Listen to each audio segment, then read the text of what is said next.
So இந்த மேட்சை பார்த்ததுக்கு அப்புறம் எனக்கு ஒரு பக்கம் ஃபீலிங்கா இருக்கு, கொல்கத்தா ஜெயிச்சிருக்கூடாதா அப்படின்ற மாதிரி ஒரு ஃபீலிங் எனக்குள்ள வந்தது. ஏன்னா குறிப்பா ரிங்கு சிங்குக்காக தான் நான் எதிர்பார்த்தேன். பட் எனிவே இந்த மேட்ச் வந்து லக்னோ சூப்பர் ஜெயின்ஸ் ஒரு ரன் வித்தியாசத்துல கடைசி ஓவர் வரையும் போயிட்டு அந்த பல திருளர்கள்லாம் நடந்து மேட்சை ஜெயிச்சுட்டு குவாலிஃபையே ஆயிட்டாங்க ஒரு பக்கம். ஸோ இதை தவிர்த்து மேட்ச்ல என்னெல்லாம் நடந்தது அப்படின்றது எல்லாத்தையுமே நம்ம டிஸ்கஸ் பண்ணலாம். குறிப்பா பாத்தீங்கன்னா லக்னோ சூப்பர் ஜெயின்ஸுக்கு இது ஒரு பிரஷரான மேட்சுங்க. ஸோ ஃபர்ஸ்ட் அவங்க செகண்ட் பிளேஸ் பிடிக்கலாம்னு நினைச்சு வந்தாங்க. 97 ரன் வித்தியாசத்துல ஜெயிச்சிருந்தா செகண்ட் பிளேஸ் போலாம் அப்படின்ற மாதிரி. பட் அதுக்கேற்ற மாதிரி இன்னைக்கு மேட்ச்ல அமையல. ஸோ இந்த மேட்சை பார்க்கறதுக்கு முன்னாடி குறிப்பா ரிங்கு சிங்கை நம்ம பேசியே ஆகணுங்க. அந்த மாதிரி ஒரு நாக்கு தான் இன்னைக்கு ஆடினாரு. இல்ல இந்த சீசன் ஃபுல்லாவே ஆடிட்டு இருக்காரு. இதே மாதிரி ஆடிட்டு இருந்தா இந்தியாவோட ஃபியூச்சருக்கு வர்றதுக்கான வாய்ப்பும் இருக்கு. அந்த மாதிரி இந்த சின்ன வயசுல இந்த மாதிரி ஒரு நாக்கு ஆடுறதெல்லாம் சாதாரண விஷயம் கிடையாதுங்க. அதுவும் காமன் கம்போஸா விளையாடுறது அவர் வேற லெவலா பண்றாரு. ஏன்னா இந்த சீசன் எடுத்து பாருங்க, கொல்கத்தா நைட் ரைடர்ஸ்க்காக அவர் ஆடின இன்னிங்ஸ்லாம் எடுத்து பாருங்க. ஸோ ஒரு 5 6 அடிச்சு ஜெயிச்சு கொடுக்குறாரு. நிறைய மேட்சஸ் வந்து நாட் அவுட்லயும் அவர் தனியா நின்று மேட்ச் எடுத்துட்டு போயிருக்காரு. தனி ஒருவனா வந்து கொல்கத்தா நைட் ரைடர்ஸ்க்கு போராடுறது யாருன்னா ரிங்கு சிங் அப்படின்றது தான் கிளியரா இருந்தது. குறிப்பா இன்னைக்கே எடுத்துக்கங்க, 2 ஓவர் 40 ரன் 40க்கு மேல இருந்தது. ஸோ அந்த 2 ஓவர் 40 ரன் என்னும்போது ஸோ ஆப்போசிட் சைட்ல வந்து பேட்டர் யாருமே இல்லை, ஒரே ஆள் நீ மட்டும் தான் இருக்க அப்படின்னும் போது கரெக்டா அதை அடிக்கிறாருங்க. பிரஷரும் அவர் வந்து பிரஷர் வந்து பவுலர் மேல இருக்கே தவிர அவர் அந்த பிரஷரை ஃபீல் பண்ற மாதிரி தெரியல. 19வது ஓவர் 20 ரன். அடுத்த ஓவர்ல பாத்தீங்கன்னா 3 பாலுக்கு 3 6 அடிக்கணும் போது 2 6 ஒரு 4 அடிக்கிறாரு. ஸோ அந்த 2 ரன் நடுவுல ஓடுற ஆப்பர்ச்சுனிட்டி வந்தது. ஸோ அதையும் பாத்தீங்கன்னா ஸோ ஓடி அவுட் ஆயிருமோ அப்படின்ற காரணத்தால அவர் ஓடல. ஸோ அதை ஓடி எடுத்திருந்தா நல்லா இருந்திருக்கும். ஸோ மேட்ச் ஜெயிச்சிருப்பாரு அப்படின்ற ஃபீலிங் இருந்தது. குறிப்பா எனக்கு இவர்கிட்ட இப்போ ஒரு விஷயம் கிளியரா தெரியுதுங்க. கடைசி ஓவர் இந்த மாதிரி சுச்சுவேஷன்லாம் வந்து ஒரு பிரஷர் நமக்கு தெரிய மாட்டேது, காமா விளையாடுறாரு. இத மாதிரி நம்ம டோனியை பார்த்திருப்போம். பட் அந்த காம வந்து இவர் கிளியரா வச்சுட்டு என்னோட ஜோன்ல போறியா, நான் அடிப்பேன், நான் பயப்பட போறதில்ல, நீ தான் போட போற அப்படின்ற மாதிரி செமையா ஆடிட்டு இருக்காரு. அதையும் கன்சிஸ்டன்டா பண்றதுன்றது சாதாரண விஷயம் கிடையாது. அதை கிளியரா பண்ணிட்டு இருக்காரு ஒண்ணு. இன்னொரு பக்கம் பாத்தீங்கன்னா சோ மத்த பேட்டர்ஸ் எல்லாம் போய் சோ ரன் ரேட் ஏறுது, இதெல்லாம் நடக்குது, போய் அடிக்கணும் அப்படின்ற அவசரமும் படுறது இல்லை.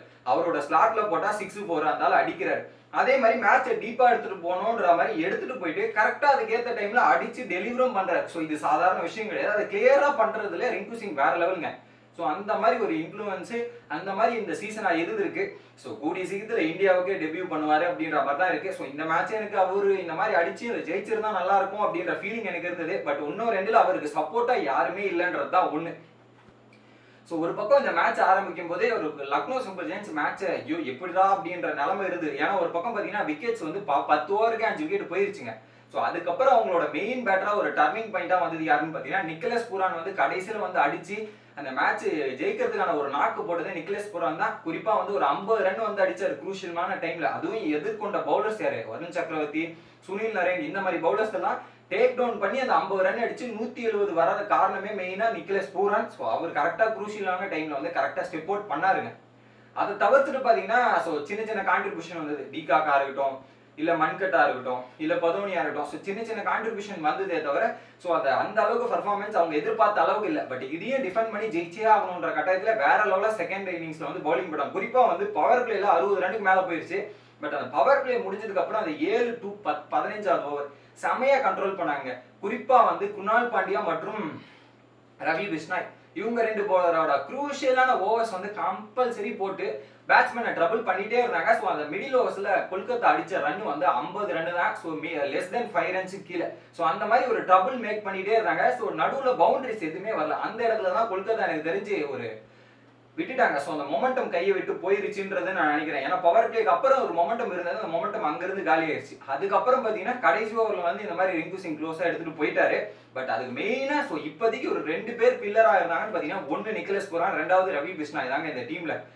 அந்த அளவுக்கு ஒரு பெர்ஃபார்மன்ஸ் இம்பாக்ட் கொடுத்துட்டே இருக்காங்க. மறுபக்கம் கொல்கத்தா செஞ்ச தவறு என்னன்னு பாத்தீங்கன்னா, ஃபர்ஸ்ட் இன்னிங்ஸ்ல அவங்க மிகப்பெரிய தவறு சொல்லிட்டாங்க. 10 ஓவர்ல 5 விக்கெட் போனதுக்கு அப்புறம் இம்பாக்ட் பிளேயரா சுயாஸ் சர்மா ஒரு பவுலர் எடுத்துட்டு வராங்க ஃபர்ஸ்ட் இன்னிங்ஸ்ல. அவர் எடுத்துட்டு வந்து அவர் ஒரே ஓவர் தான் போட்டிருந்தார். ஒரே ஓவருக்கு எதுக்கு இம்பாக்ட் பிளேயர் அப்படின்ற கேள்வி நமக்குள்ள வரும். ஸோ ஏதோ ஒரு என்ன கன்ஃபியூஷன் நடக்குது, என்ன நடக்குதுன்றது தெரியாம இந்த மாதிரி ஒரு விஷயங்கள்லாம் நடந்துட்டு இருந்தது கொல்கத்தாக்கு. ஸோ கேப்டனே ஒரு தெளிவா முடிவெடுக்க முடியாம தவிக்கிறாருன்றது கிளியரா தெரியுது. அதை தவிர்த்து செகண்ட் இன்னிங்ஸ்ல பாத்தீங்கன்னா அதே இம்பாக்ட் பிளேயர் இருந்திருந்தா ஒரு பேட்டர் எடுத்துட்டு வந்திருக்கலாம். ரிங்கு சிங்கு மேபி சப்போர்ட் பண்ணிருக்கலாம். ஸோ மேபி இன்னும் ஜெயிச்சிருக்கலாம். பட் எனிவே என்ன, ஸோ இந்த மேட்சை வந்து லக்னோ ஜெயிச்சுட்டாங்க. ஸோ அடுத்தது யார் கூட மோத போறாங்கன்றதுக்காக அவங்க நாளைக்கு வெயிட் பண்ணி பார்க்கணும். பட் ரிங்கு சிங்கை பார்க்கும்போது எனக்கு தான் பாவமா பரிதாபமா இருக்கு. நீங்க என்ன நினைக்கிறீங்க அப்படின்றத கமெண்ட் பண்ணுங்க. வீடியோ பிடிச்சிருந்தா லைக் பண்ணுங்க.